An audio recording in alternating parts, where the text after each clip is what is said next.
Hello and good day everyone. So we're now down to the last topic for this course, which is the factorial experiment or the multifactorial experiment. So last time we discussed design of experiment focusing only on a single factor. So for this chapter here, there are a lot of topics that we need to discuss, but I just summarized that into one lecture, which is this the factorial experiment that will highlight the importance of a factorial experiment that in considering experiment doing using two factors or more. Okay, so I think okay, so let's start. So factorial experiment. So an experiment in which the treatment consists of all possible combination of the selected levels in two or more factors is referred to as a factorial experiment. So that's the ano. So from using sa atong previous na to, we're just using one factor. But in reality, there are some experiment yun nga we need to do experiment nga we consider combination of the different factors. Let's say factor 1 and factor 2. Then we need to find what is the interaction between these two factors. So for example, an experiment having two factors with two levels is referred to as 2 by 2 or the 2 raised to 2 factorial experiment. So you have two levels, two factor, therefore you have four treatment combinations. So 2 times 2, 2 raised to 2, so 2 times 2. So if this 2 by 2 factorial experiment is expanded to include another factor having same level means there are two sa previous na to is 2 level man. Tapos ang gi-add na to karon is also 2 level. Then it will become 2 by 2 by 2 or the 2 raised to third factorial experiment. So 2 times 2 times 2, so it's 8. So you have 8 possible treatment combination. So that's factorial experiment is. Okay, so any of the complete block design discussed for a single factor experiment is applicable to a factorial experiment. So in order for us to understand lang sa what is a factorial experiment, we will only use the procedure we used in katong complete block design sa single factor. So complete block design for single factor ato siyang i-adapt karon for multi-factor nga experiment. So katong CRD ug sa RCBD ato mo lang gyapon atong gamiton para pasabtan lang nato ang kung unsa gid ning multi-factor nga experiment. Okay? So for analysis of variance, the computation discussed for the individual designs are also directly applicable. But so mo to siya gatong sa kuha nato. But this time katong dito sa atong CRD, treatment alone lang siya mura general nato nga treatment alone. But this time if you're using a two multi-factor, ato pang yung pangitaon kung unsay effect sa factor 1, unsay effect sa factor 2 or nabay kalahian ang significant effect ang factor 1, then nabay significant effect ang factor 2, something like that. However, additional computational steps are required to partition the treatment sum of square into factorial components corresponding the main effect of the individuals and to their interaction. So this is the highlight of a multi-factor. So we need to find the main effect and their interaction. So main effect is the effect of factor 1, the effect of factor 2, then their interaction. So to discuss you the how to solve this type of design of experiment, we will use this example to discuss the procedural analysis. This is a 3 by 5 factorial treatment combination of 3 rice varieties and 5 nitrogen levels. So our factor here is the nitrogen level, then the variety of your rice. So we have the nitrogen level of 5, then we have a variety of 3 varieties of rice. So we denote the nitrogen level as NO for 0 and 1 N2 N3 and N4. And then for variety, we denote this as V1, V2 and V3. So this, if you're going to multiply this, there are 15 treatment combinations. So 3 times 5, so 15. So there are 15 treatment combinations. 1, 2, 3 multiplied by 5. So there are 15 treatment combinations. So the treatment combination of N0, V1, and so on. So this data here is the possible or all the treatment combination. Okay, now we will use the RCBD. So we will use the RCBD in order to have the blocking. Okay, we will use that. So we replicate. So we have replication 1, replication 2, replication 3, and replication 4. This will serve as the blocking. So for B1, again, this is the treatment combination. For B1, you have a treatment combination of these 5, right? So you have, but we replicate this into 4. So you have this data here. So for replication 1, you have this yield in tons per hectare. For replication 1, this is the data for replication 2, replication 3, and replication 4. This is just for the variety 1. Okay, remember this is just for the variety 1. Remember that we have 3 varieties. Now, for this table here, just calculate lang first is the total, the treatment total. Just remember always nga, this is just for a V1. So, treatment total for this, and so on. The same sa process sa katong single factor experiment na to. Okay. Then for V2, we have this data here. Kani mga data na to karon. Then again, the same process, calculate the treatment total. Add tanan. Okay. So we have this treatment total for V2. Then for V3, which is this V3, add again this treatment total here. Add. Now, since we're doing using an RCBD, we need to calculate the replication total. This 76.992 is the total of all replication 1 from V1 to V3. This is not just for V3 lang alone ha. Siguro basi masyak mo nga gitotal ninyo diri jadi maabot 76. This 76 is para na siya sa tanan replication 1 from V1 to V3. Okay? The same with 3. 73, this is for replication 2 for from V1 to V3 and so on. Okay? Then after that, grand total, just add all the treatment total. This is the treatment total here. This is for just for V3, but include the treatment total for V2 and V3. Then you can calculate that the treatment total, the grand total rather, is 297.390. Okay? So we're now complete. Nanatay ko ano? Nanatay grand total. We have the replication total. Then we have the treatment total. So this is the important thing nga imong makuha daan before ka proceed kung magamit kag RCBD. Okay? Now, again, let's construct a analysis of variance nga table. So mo na siya karon ang itsura sa atong analysis of variance nga table. So ang source of variation nato karon class is nanatay replication since we're doing RCBD. We have the treatment. Karon sa treatment ato siyang gibungkag pagyud kay there are two man. First is this the main effect. This is the main effect class. Main effect is by treatment, by factor A, which is the variety. Second one is the nitrogen. Then this is the interaction effect. So we need to find if there's a significant effect brought by both by this interaction or by the nitrogen lang or by the variety. Then the error and the total. So for the degrees of freedom, we have here the formula. Again, the same R for replication, R minus 1. For treatment is this time is not RT, but it's AB minus 1, which is the A, the number of independent factor 1, then B is the number of independent factor 2.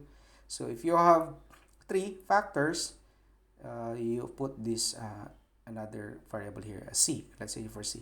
So A, B, C minus 1. But dere naghanapon. Okay, so for variety A minus 1, B minus 1. Then for interaction, you have this formula here. Then for error, then for the total.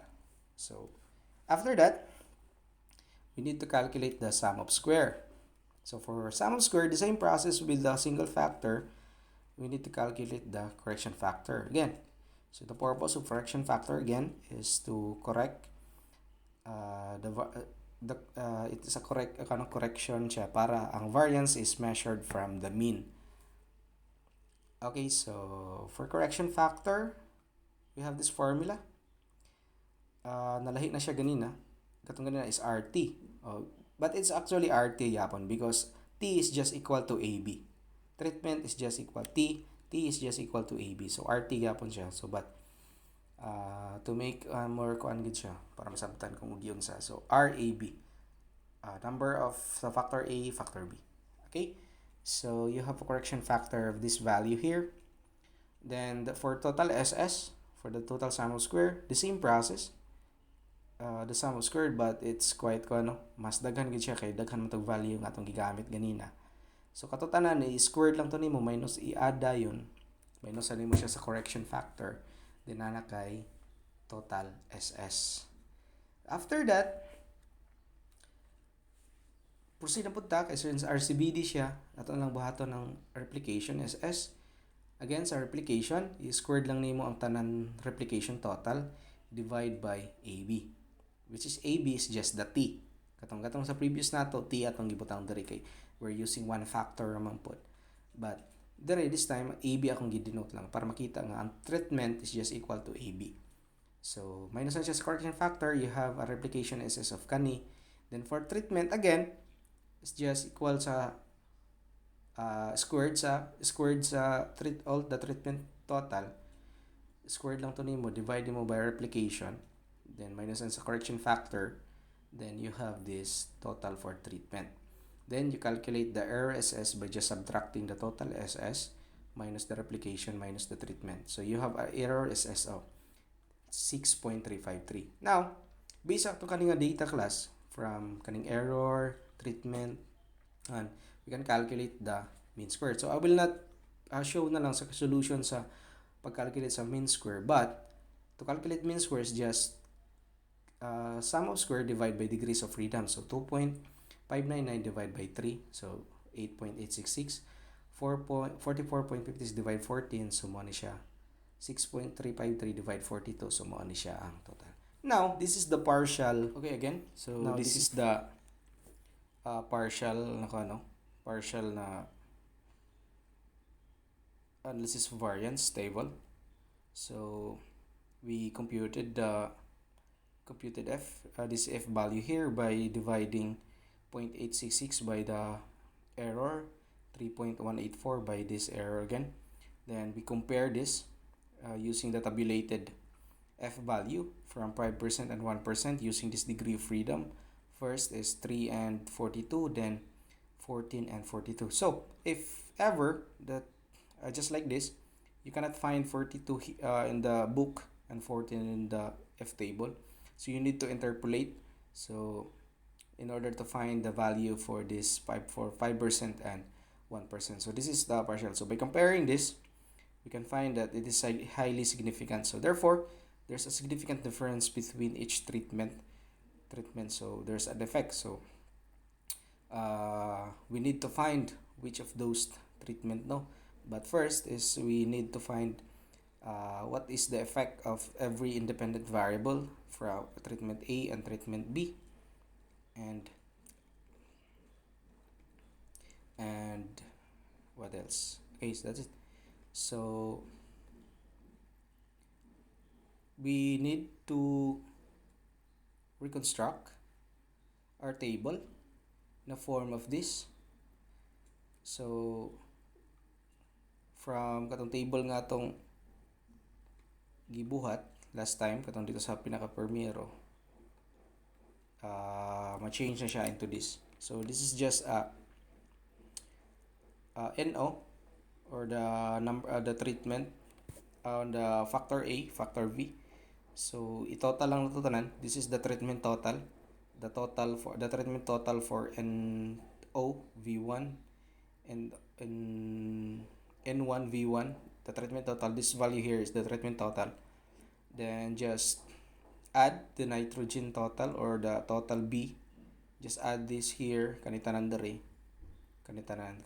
But remember, Kani akong kani nga mga data nga gikuha nako diri is it is the treatment total katong atong sa previous table nga atong gibuhat. Okay?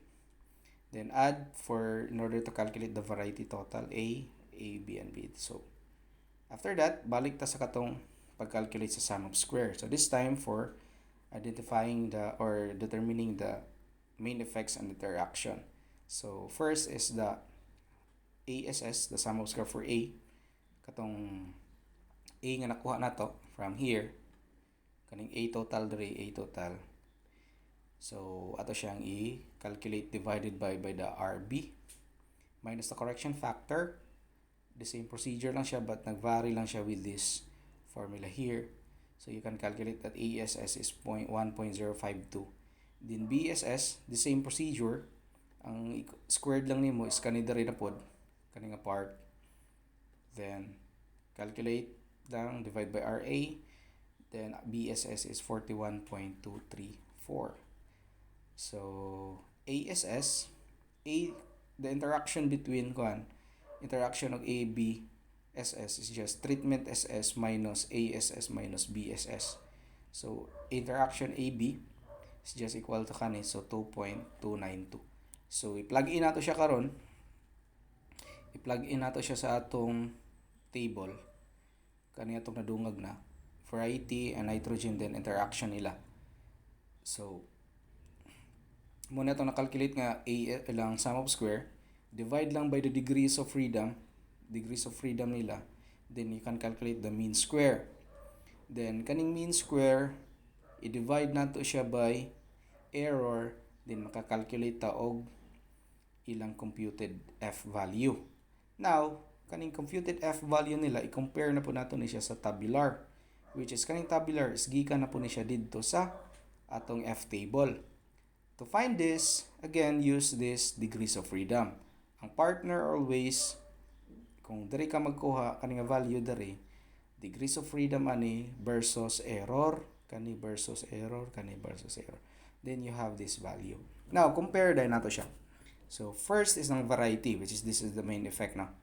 3.48 is greater than 3.22 but less than 5.12, 5.15. Therefore, it is significant difference kung na siya significant effect na siya significant effect at 5% level.